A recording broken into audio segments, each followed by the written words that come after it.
In povabilo na našo rojstnodnevno zabavo je sprejelo vseh 8 ekip iz vse Slovenije, ki si bodo ponosno delile pokal malih sivih celic. Prihajajo Bine, Juri in Bor iz Osnovne šole Center iz Novega mesta. Naslednji so Krištof, Maja in Mark iz Osnovne šole Naklo.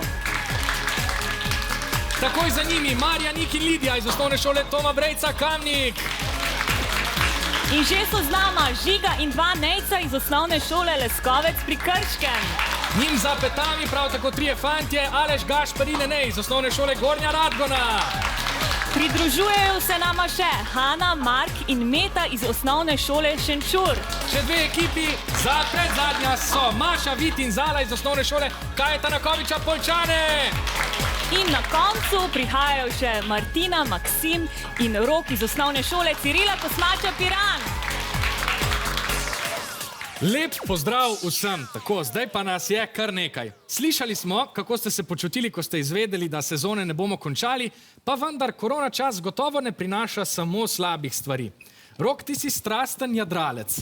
Si te, recimo, in korona počitnice preživel ob vodi, na vodi, kdaj tudi v njej?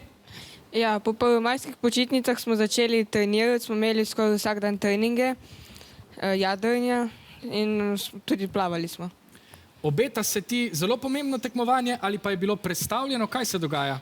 Ja, bilo je načrtovano evropsko prvenstvo, ampak zaradi korone je odpadlo in prestavljeno.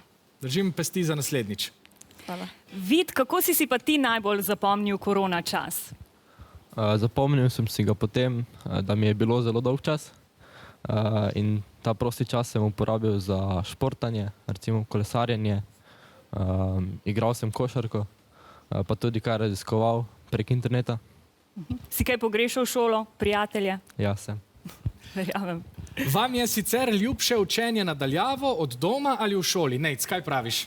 Meni je veliko ljubše učenje v šoli, saj učitelji razložijo snov, doma si moraš pa pomagati, kakor sam veš in znaš.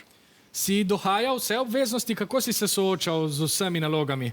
Odvisno, določene so malo stale, zaradi tega, ker sem veliko zanimivih knjig prebral, tako da včasih so bili učitelji malo jezni. Ja, no, ko smo bili na obisku na vaši šoli, smo slišali kar nekaj informacij, da so te morali včasih zelo prositi, da si kaj oddal. Ni bilo vedno čisto tako, ampak ja, določene stvari sem poslal zelo pozno. Ja, ne dvomim, da ste bili pridni, vem pa, da je vaša radovednost brezmejna, tako da jo morate potešiti.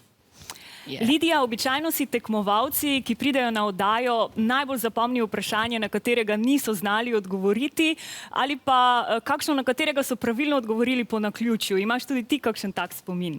Ja, recimo to, da je poklic stavec je bil včasih, ki bi včasih je delal v tiskarni in ne v predilnici, ker je nameščal črke na tiskarski stroj. Kaj ti je pa sicer najbolj bilo zanimivo med snemanji? Ja, naučila sem se, da je pač pomembno sodelovanje in da sem dobila tudi prijatelje iz ekipe, pa tudi zelo dobro mi je bilo, da so navijači navijali za nas.